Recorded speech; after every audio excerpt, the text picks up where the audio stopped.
you're going to need a fork and a knife. This is Deep Dishing Sports with Bruce and Eli. Let's start it off with Trubisky. Why not? Okay. Just to kind of preface before we talk about his performance this week, obviously a lot of eyes were on Trubisky, not just because he was the second overall pick in the 2017 draft, but apparently he won the quarterback competition. Right. Beat out Nick Foles to start this year. And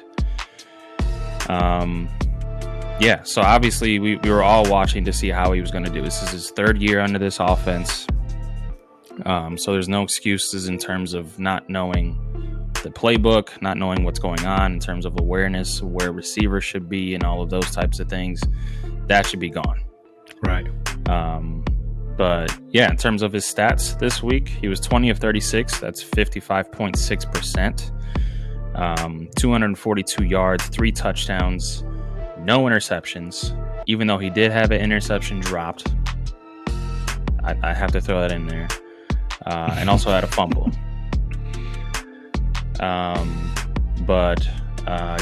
What were your thoughts on Trubisky, Bruce? Dun, dun, dun, dun. I mean, the first 3 quarters, man, we was like, yeah, here we go again. Because it was looking 2019-ish with Mitch. Now, granted, there was some drops. Jimmy Graham, the first quarter, especially in the red zone, you just like, oh man, Jimmy Graham. The Packer fans were right about what they were saying about you. But Mitch, man, the accuracy wasn't there. He missed on the first quarter. I believe it was like a 4th and 7. I like the gutsy call by Coach Maggie. And Mitch just missed Glenn across the middle. It was a bad throw. So, you was kind of like, oh man, here we go again. And then the fourth quarter came and just the light switch. I don't know if somebody whispered to him like, hey, your job's on the line, so you might want to start balling. But, fourth quarter came and it was just a different Mitch. So, man, look, I'm not about to get too high. I'm not going to get too low. My stance on Mitch stays the same. Like, you saved your job for another week. Yeah. To me, it wasn't anything new. Like, we've seen this Trubisky exactly. Yep. Multiple times. We've seen, and by that I mean the quarterback who doesn't show up for the first 3 quarters. You're down big in the fourth quarter, then he starts to show up. Right. And we've seen that. We saw that in the playoff game in the Cody Park double doink against Philly. Yeah, exactly. Against Philly. That's exactly how he played. It was the first 3 quarters were absolute trash, and then decided to show up when it came down to the wire. And a lot of people be like, oh, you got to give Mitch credit for showing up when he needed to, but it's like that's not growth for me. Right. I want to see growth. I don't want to see the same Trubisky. Yeah. The same Trubisky is not growth. Him only showing up in the fourth quarter is not growth. Now, so let's not poo-poo. No, Mitch. I'm not trying to. Okay, I'm giving him his credit. He showed up when we needed him to. He made some big time throws. Yeah. No doubt. I have some plays in my notes as well that I highlighted that I loved from Mitch, but I want to see a more consistent game. I want to see him play well through the first 3 quarters. I'm not asking for 350 yards and 4 touchdowns. Yeah. I'm asking for 250 yards splattered out through each quarter. Maybe 2 or 3 touchdowns splatted out through each half. Like, not all within 1 quarter after being down, 17 points. Right. That's it. And many Bears fans who watched the game yesterday, your doubt came once again from the first 3 quarters, because when you look at it statistically, I mean, he was 12 for 26 for 153 yards and no touchdowns. What really just was just making me upset was the fact that we was in a situation where we couldn't convert a third down. Like, I think they were like, they completed 2 third downs in like 10 attempts going into the fourth quarter. Right. But once again, the fourth quarter happened, and you was just like, where was this all game? As great as Mitch Trubisky was, it's just like, what happened? Like, was it rust? Was it? And granted, and Eli makes a good point on the chat line, is that there was no preseason. So how much is that now? Because here's the thing, the tackling was bad yesterday for the defense. So do we give them a pass? No, and we'll talk about the defense in a minute. We're just so right now. Right. But, So what I'm saying is the lack of hitting on the defensive side, you could say, was because there was no preseason. So do we give that same excuse or the same pass to Mitch Trubisky? I think it definitely plays a role that there was no preseason again, and there were no OTAs, there were no mini camps. Exactly. Right. Even training camp was not as intense as it would be, if we weren't in this pandemic right now. So I get that. But again, this is his third year in this offense. So I expect it to go a little quicker than last year, than the year before. And it's getting harder and harder to just say that, oh, he's just a project quarterback. No. He's just a project quarterback. You got to be patient. You got to be patient. You got to be patient. And it's like, yeah, we're over that. I can't give him that pass anymore. But in terms of rustiness, I can understand that. But again, this is the same Mitch that we've seen. Yeah. This is a broken record at this point. You pretty much just answered my question, because I was going to ask, did you see any improvement in mechanics or decision making? And I think you just kind of answered my question. Dude, same old Mitch. The thing is, he went to, I forgot the coach's name, but he went to some type of footwork coach throughout the offseason. And supposedly he was supposed to work on his footwork. And this brings back PTSD from Jay Cutler, because that's what we were all talking about with him, was like, he needs to work on his mechanics. His footwork is terrible. Right. But I mean, this week I didn't see anything different. I in terms of footwork, his footwork was still gross. I will say there were times that I did see Mitch scan the field. He just didn't lock in on Allen Robinson. Yeah. He did. I did see some progression there. Yeah. I'm trying to give him a couple of roses.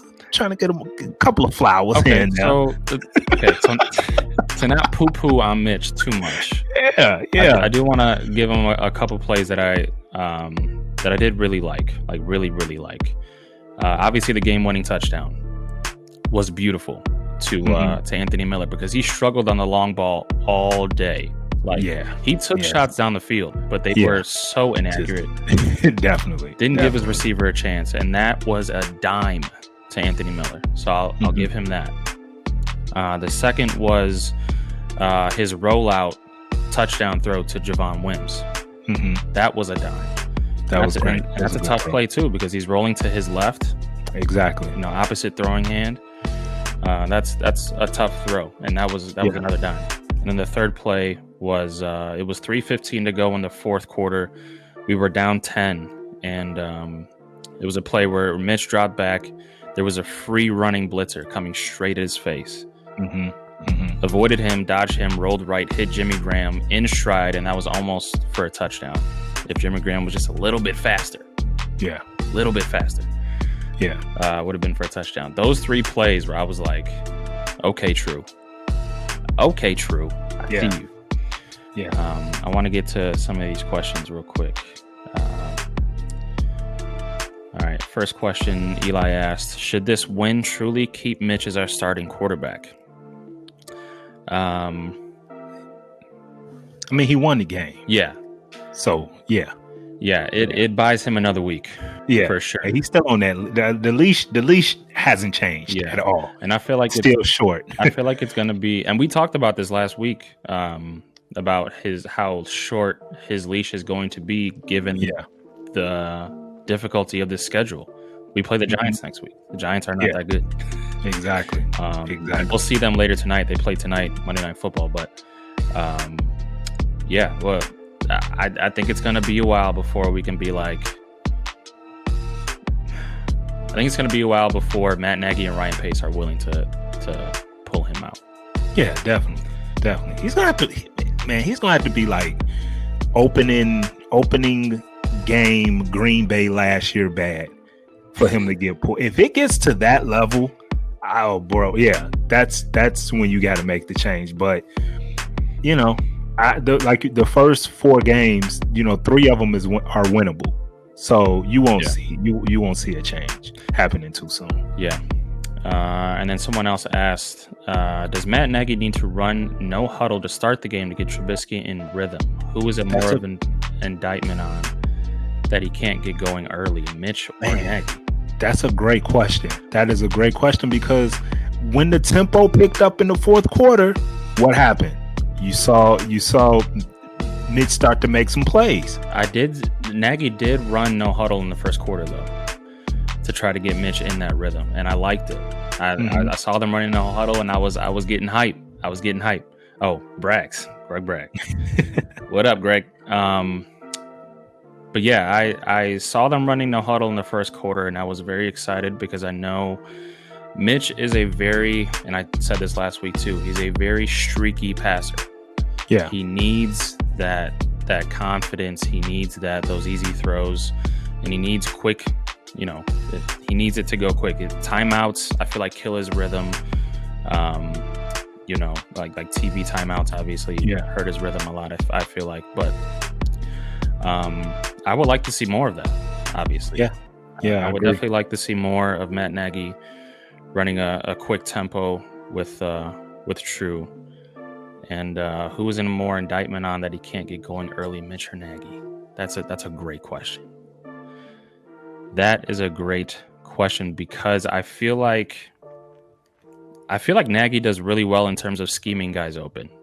Mm-hmm. It's just up to Mitch to find those dudes to make the plays. Yeah. And I feel like with Mitch, it's very consistent for him to either be very inaccurate with the football. He makes the right read, but he doesn't hit his dude. Mm-hmm. Or he misses him completely, and you see Mitch either take a sack or throw it to a crowded area, and you look at the other side of the field and there's a dude wide open. Yeah. So in terms of who is it more on, I feel like it's Mitch. So Mitch, yeah. I feel like it's on Mitch. Yeah. Unfortunately. Rio, he makes a interesting point. He says the real problem is how long we've worked on this guy, and as we stated earlier in the show, that it's like a broken record, and that's why it's just at a point where if this man Mitch Trubisky, if he wants a contract extension after this season, then he's just gonna have to become consistent every quarter. You know what I'm saying? He just got to show that consistency, man. And it is a broken record. It's a broken record because we've been saying this for the last 2.5 years now. He's just got to be more consistent. What we saw in the fourth quarter, we need to see more of that. Yeah, no doubt. I mean, Mitch was 8 of 10, 89 yards, 3 touchdowns, had a passer rating of 143.3 in the fourth quarter, and he had a 20-yard scramble. Yep. In the fourth quarter alone. Yeah. And I was reading on some next gen stats, and shout out to those next gen stats. They're pretty dope. Football nerds. For real. Man, the lab I don't know who's paying attention to these things. Man. But according to them, all 3 of Trubisky's touchdowns were considered a tight window, which is less than 1 yard of separation from the wide receiver to whoever's guarding him. First of all, that's amazing. That's an amazing stat. Yeah, they got tight window stats now. Tight windows, man. Man, them tight windows. Tight windows. But yeah, I mean that's impressive, because it's weird how Trubisky can go from not hitting a wide open wide receiver in the first three quarters, right, to throwing 3 tight window touchdowns, not just completions, but touchdowns.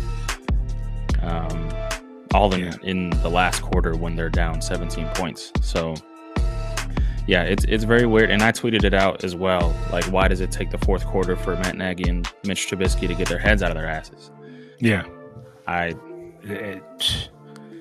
But oh man, but was it? I don't know. I know. Are we going to talk about Matt Nagy? We are, because you know how I feel about. You know what? I have some good things to say about Matt Nagy. So yeah, I can't poo poo on him in this game.